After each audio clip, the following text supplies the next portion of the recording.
রাখতে হবে। এই যে ঝাঁটার যে কাঠিগুলো আছে এগুলো কিন্তু চারিদিকে এরকমভাবে গোল করে নিয়ে তারপরে মাঝখানে যে গুলটা দেবে সেটা কিন্তু এইভাবে দায়ের সাহায্যে গুটিয়ে গুটিয়ে নিচে নামিয়ে দিতে হবে, যাতে চারিদিকে সমান থাকে। সমান থাকলে ঝাঁটাটা দেখতে সুন্দর হবে আর ঝাঁটাটা একদিকে হালকা একদিকে ভারী হবে না।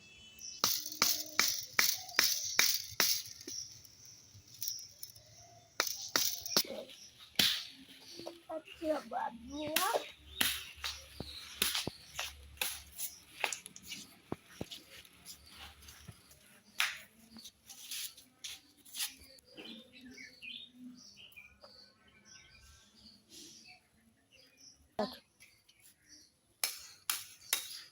start.